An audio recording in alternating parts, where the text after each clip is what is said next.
It's easy to get lost. This is The Revenue Maze, and I'm Valerie Cobb. Join me as we navigate the halls, dead ends, and U-turns on your path towards upward growth trajectory. The Revenue Maze is sponsored by Revenue North Star, guidance and execution through fractional revenue leadership, uncovering hidden revenues, and empowering small business growth through process-driven sales customized to your company environment. Welcome, everybody, to another great episode of The Revenue Maze. This guest is going to be so fun. And if nothing else, because he's a world traveler for sure. I mean, he's lived in some of the coolest places ever. From Sweden originally, and lived in London, and has a fondness for Brazil because that's where he hails currently. And he was able to help create the largest online marketplace for consumer credit in Brazil. And he is the CEO and co-founder at FinanZero. Welcome so much, Olle Widén. Thank you very much for having me, Valerie. Great to be on board on your podcast. There are so many cool things that are going to come out in this podcast. But before we do that, and the coolest thing is obviously you're going to help us a little bit today, right? It's just one thing that you can tell the listeners and viewers to help them get out of the revenue maze. We start off right away there. Yeah. We always have to start off with that. That's the premise of the show. Yeah. No, for me, we've been building this business for more than 6 years now. And for me, it's patience, trust in your business model, and don't think about short-term fix. We're a marketplace, like you said, always put the customer first. We have, always present all your options on our marketplace, not thinking about short-term fixes, and have the real long-term thinking, basically. Long-term, I love it. So a lot of people don't know your complete history, and we'll come through that. But when we talk about having that long term, what are you looking at for the long term? You've got to be able to stay in it for the long haul. So how have you been able to do that? Yeah, no, for us, we set out from the beginning to build a strong consumer brand. We're extremely consumer facing business. And build a brand, especially in a country the size of Brazil, takes time, and it's risky in the beginning. And then I'm talking not only building a brand with online media, but also a real offline top of mind brand. That's our goal, and that doesn't bring revenue right away to build a brand like that. And for me, I normally look at our business on two sides of it. So you have the fuel or the customer acquisition side, the brand building side, and then you have the engine room or the platform, the engine, as I like to call it. For us, it's the marketplace. We have a lot of lenders connected there, over 70 of them. So banks and FinTechs. And this takes time, it's definitely a long-term thing to put the customer first, because we don't want to have a platform with 3 partners. We just try to cover the whole spectrum of Brazilian credit or lenders, basically. Yeah. So that can translate to multiple businesses saying to make sure that you keep that customer first and know that it's going to take time to build that customer base, right? And before you get to revenue, well, you probably have revenue before you get to maybe profit, right? Sometimes you have revenue coming revenue in. We got break even, not yet. Yeah. Well, and it's an interesting story because a lot of times in the past, some of the past guests on the podcast have sort of mentioned, being gritty and staying with it, right? And you're talking about a 6-year journey right now for just this part of it, but you've had other things in your past that you've had to stick through for a while to have that work out as well for you. And so I know that we would love to hear a little bit about how you got to where you are today with FinanZero, because it didn't start 6 years, it started prior to 6 years ago, right? Yeah, I mean, that's yeah, the yeah. fun story. True. My Brazilian adventure started 12 years ago now. Yeah. So yeah, on the personal level, I came to Brazil 2004 for a few months backpacking. I ended up in later in my professional career in London, met a Brazilian woman who is now my wife and the mother of my 2-year-old. We decided in 2010 to try Sao Paulo. I moved here. Then I managed to have a transfer with a multinational company, but I felt pretty much from year one that it was a very buzzing startup scene here and something that I really wanted to try.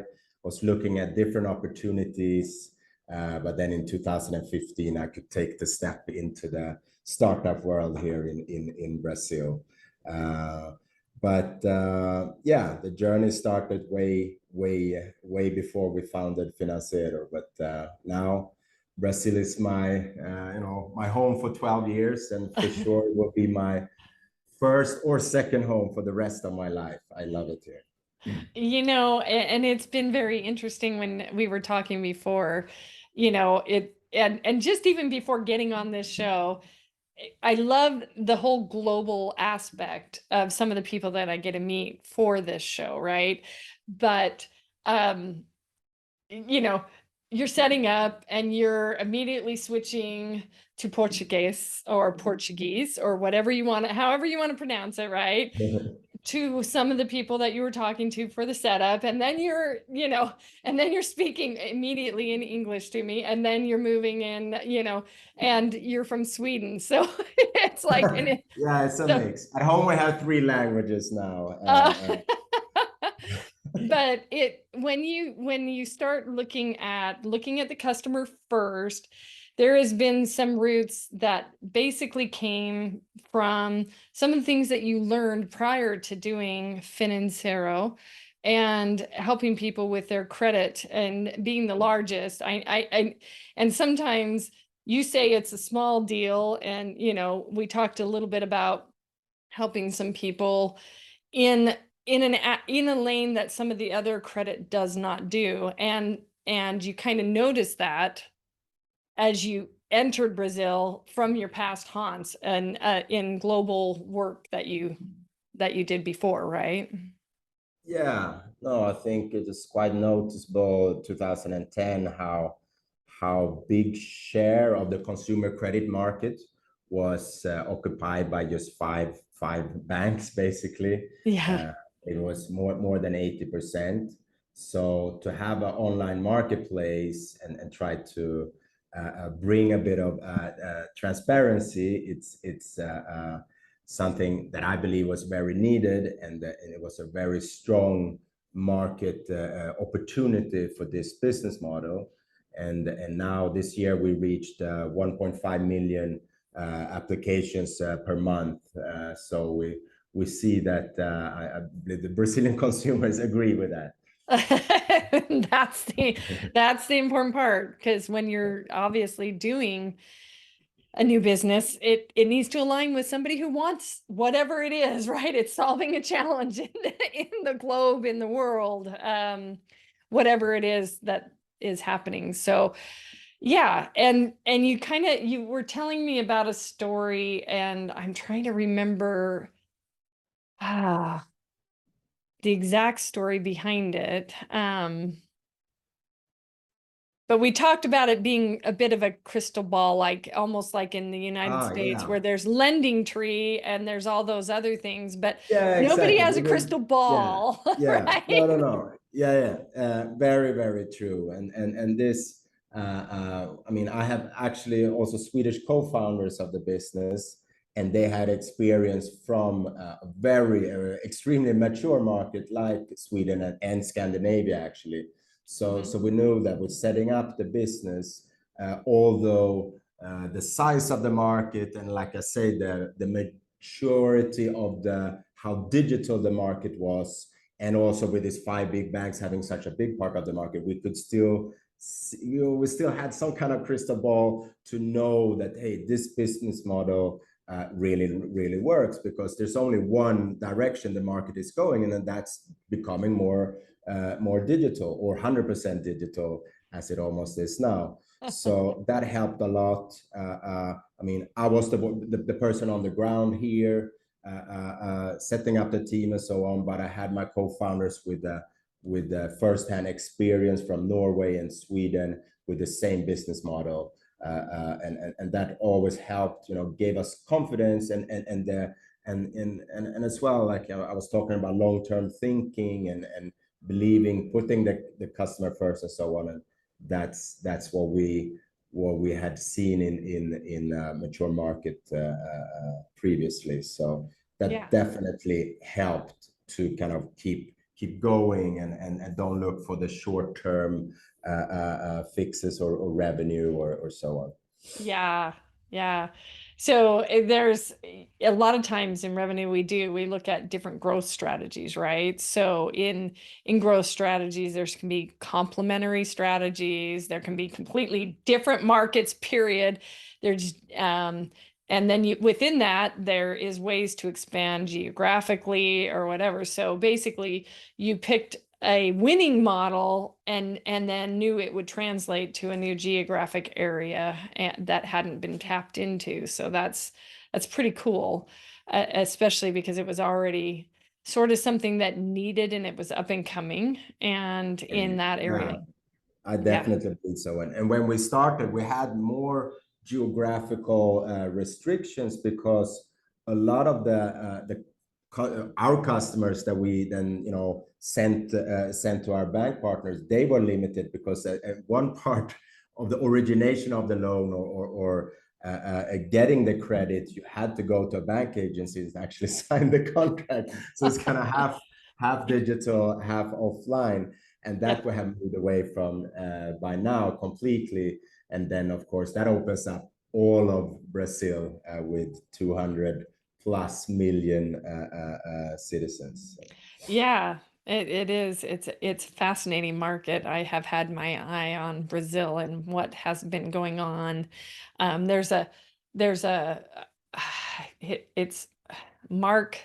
His name is Mark Parrott. He Metatrends. He wrote the book Metatrends, and he definitely uses some up and coming trends, and he used to be Wall Street and all of those things, but used some of those up and coming trends that are happening in South America, Mexico, the region that sometimes people don't notice or pay attention to as often as they'll say, well, okay, is it China? Is it maybe even North America versus, well, and Mexico, excuse me, is North America, but you know what I mean. And so you've kind of gone in and gone, oh my gosh, yeah, this would be great. And of course, the Olympics were in Brazil, so it kind of We had since I moved, we had the 2014 World Cup, and then 2016 Olympics. It's been a lot of eyes on Brazil, definitely. I mean, it's been chaotic as well, on political situation and so on, but it's been a very exciting time for sure. And like you said, to look at Latin America or as an example, and look at Brazil as an example, I've been amazed with the FinTech. They call it the FinTech wave that happened here over the last 6-7 years, and actually backed really strongly by the central bank, and wanting innovation in the market and so on. I mean, some of the solutions here are ahead of Scandinavia now. So I think it's really accelerated, and it's been extremely exciting to build the business at the same time as you see the country really evolving, and also in terms of venture capital coming in, and you know, global or other entrepreneurs coming in from outside and starting up Yeah. a lot of businesses and a lot of new unicorns here in the market. Yeah. Yeah. Um, so I don't know if you're familiar with Blue Ocean. I think it's Blue Ocean Strategy. But uh, sometimes people will talk to me and say, okay, well, what is true disruption? What is true, you know, and we go into kind of what is true disruption.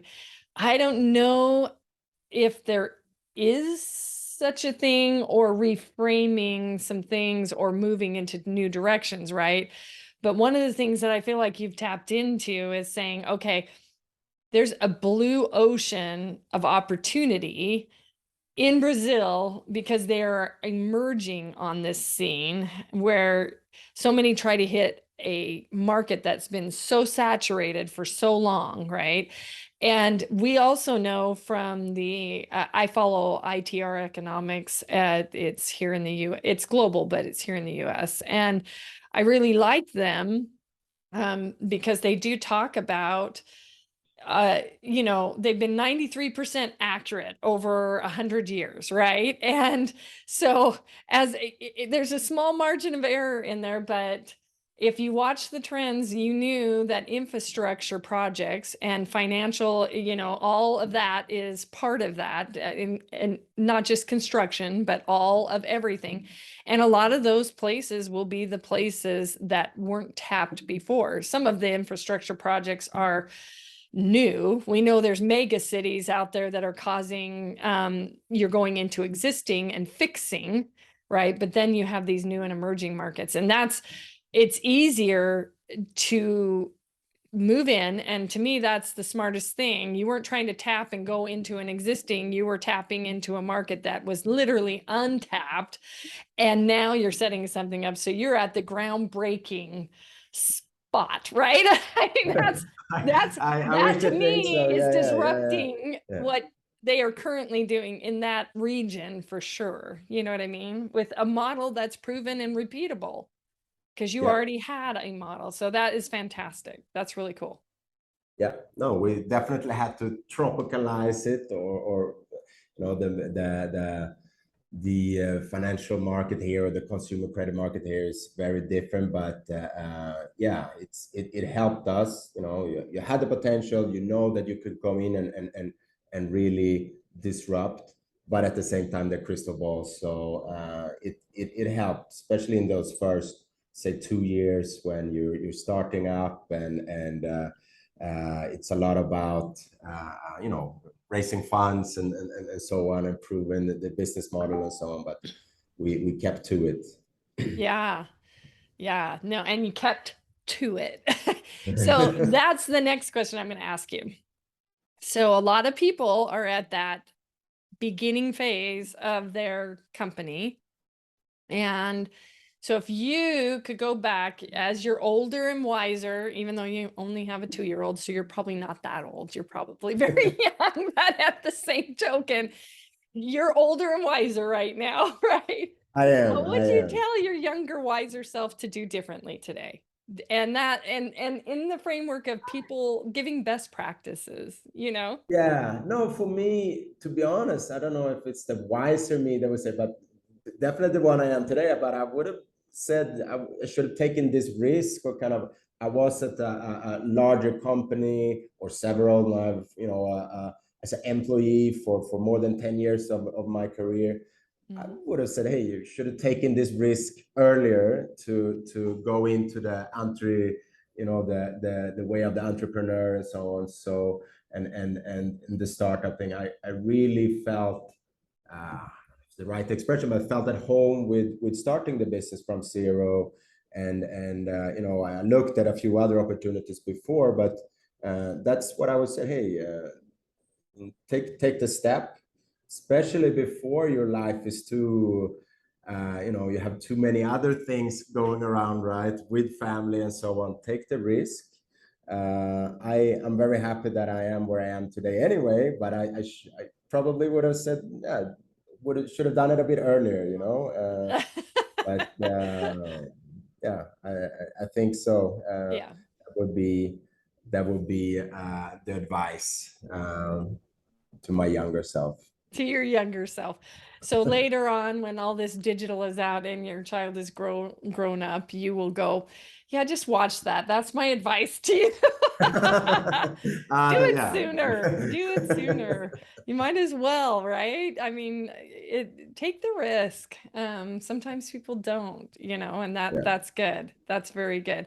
So, all right, you're successful at this. This is fun. It's you love your employees, you love what you're doing today.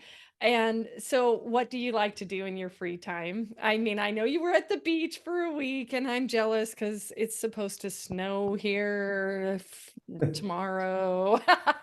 Yeah. No, I mean, I'm like you said in the beginning, I'm from Sweden. I'm from Stockholm. I mean, where I grew up, it was snow I at this know. time of the year. So here, I really, like enjoy traveling, spend time at the beach, spend time with my family, of course. My son and so on. I love football or soccer, and Brazil is the country of soccer for sure. So I also like, I gotta know, do you paint cheering your or face with your team colors and everything? not really, but I love that. Here Brazil is crazy. Here in the office now with the World Cup is just 1 month away. Yeah. It's a football or soccer craziness going on right now. Yeah. So that is something that I really enjoy, how football brings together to be honest, a very divided population here, but football is something that everyone can agree on, especially now it's national team in the World Cup. So Yeah. that's what I love, and I love traveling in general as well, and just exploring the world outside Brazil as well. Yeah, yeah. And then you have this darling 2-year-old and this amazing wife. And so then who is your mentor? Who's your favorite? If you were to pick a mentor, who would that be? Oh, that's a difficult question. I think I haven't had one for my whole journey here, but definitely some people on board on the business that you talk about that kind of been there, done that. Yeah. That helps a lot with building a business, because it could be very lonely at times. Yes. Being the CEO and also having co-founders on the other side of the world. I have my amazing team here, of course, Mhm. but yeah, that will be some of the people on board on the business, but more as an investor and part of the board and so on, that helped me a lot. Yeah. So then, I don't know if many people said it, but my father is someone that I still have a very good contact with and talk with a lot. It's Yeah. really important, I think, when you build a business, to talk to someone completely non-connected, right? And that you Yeah. can complain to and ask for advice and something. My father, he built a business starting in the 70s, and he retired about 15 years ago, but Mhm. it was programming consultants, but he reached also, a good size of the company with 60, 70 programmers and so on. So Wow. he's been my mentor as well, for sure. I love how you said that because I in one of my full-time equivalents, we had what we called superhero day, and you were supposed to dress up as your favorite superhero. So I wore a t-shirt that said, I love my mom, you know, because and my dad as well, but they have been great. It's hard to pick a single mentor in your journey in life, you know, but what I really loved also that you said is, you know, it gets lonely and you kind of need somebody with that outside perspective to be able to talk to about things that Yeah. are not inside your business. And I think a lot of people listening really need to, I think that that's where the rise of consultants kind of came into play a lot, because every good athlete, every good, I sang opera for 18 years, right? So every good, somebody good at their craft always has an outside influence coaching them, right?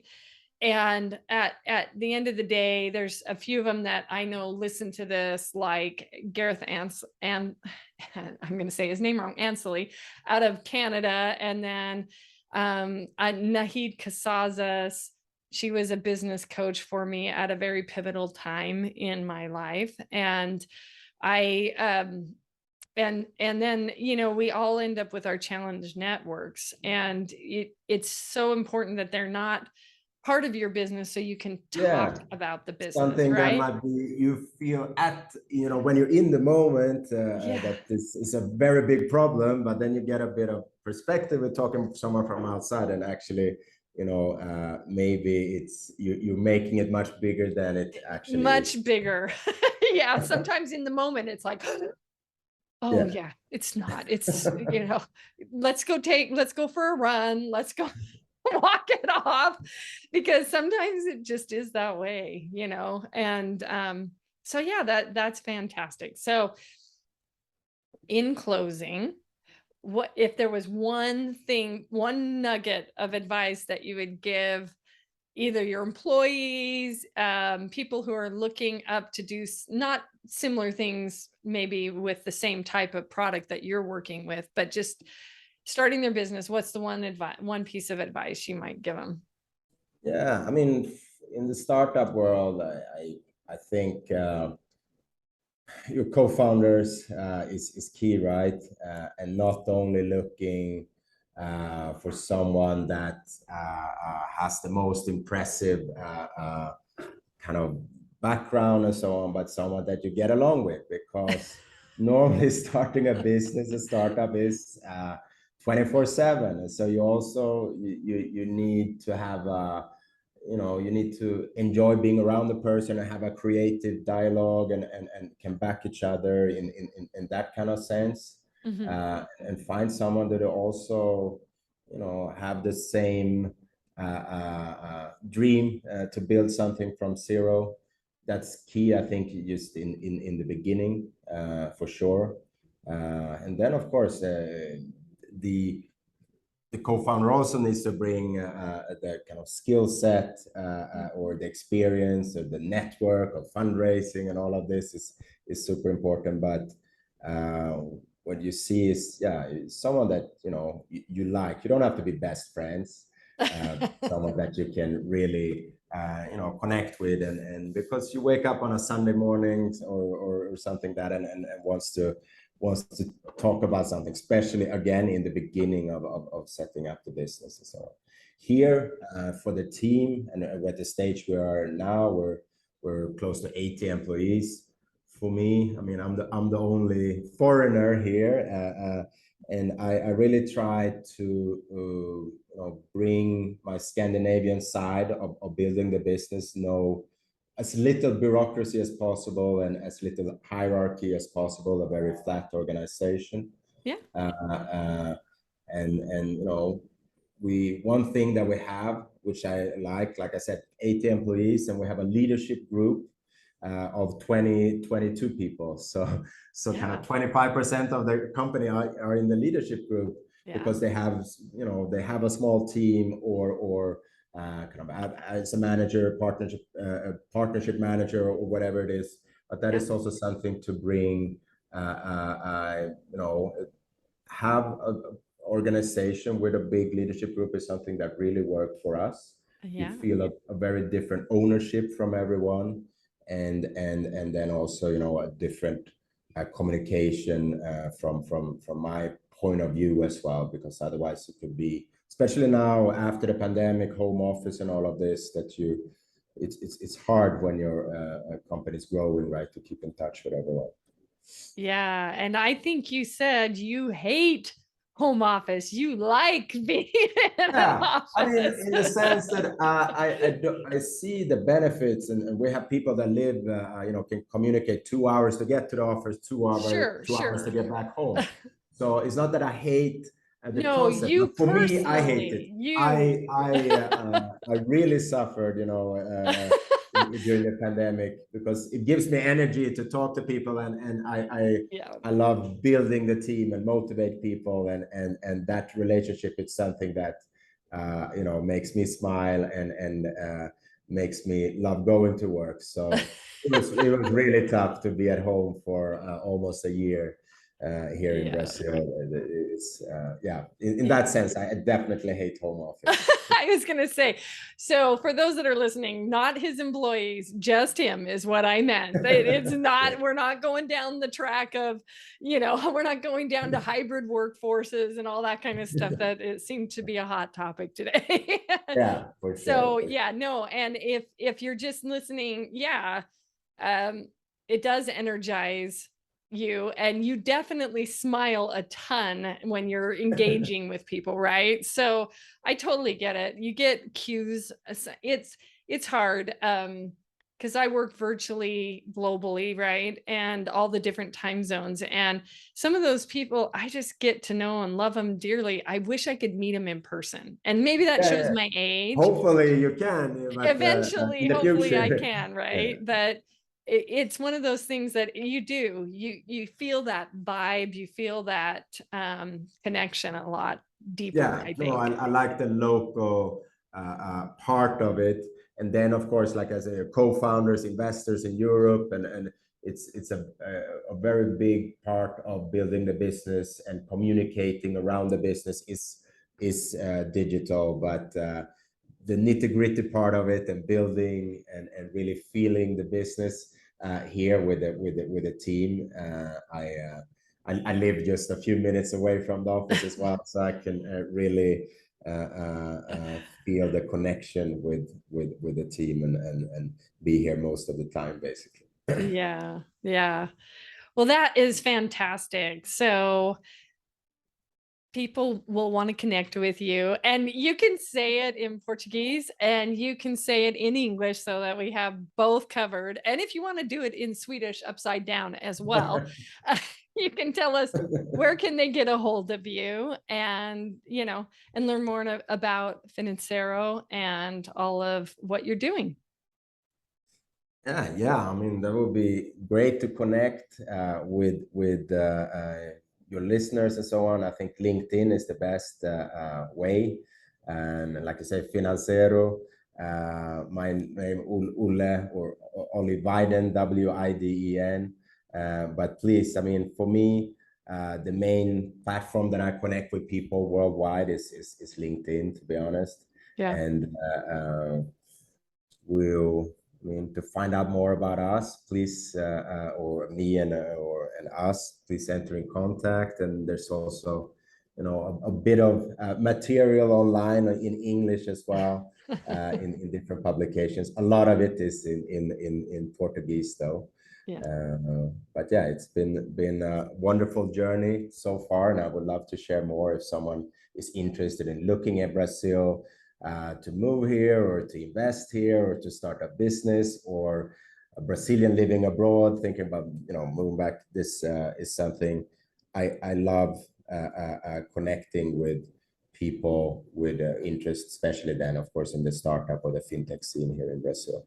Yeah, yeah. Oh my gosh. When you were saying that, I was like, oh my gosh, my nephew James Huff, he's going to be in contact because he lived in Brazil. And I'm sure at some point he would love to go back. And yeah. So, anyways, this has been wonderful. Thank you to all the listeners and viewers. Love, like, whatever you want to do with it.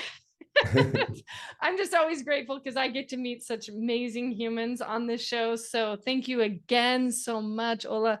It has been so fun to have you on the show. Yeah, no, thank you, Valerie, and thanks again for the invitation. And let's stay in touch, right? And good luck with Definitely. everything. Okay, bye bye. Thank you all for joining another great episode. For show notes, links, and resources, visit revenuemaze.com. Hats off to all you small businesses out there. I can't wait for the next episode.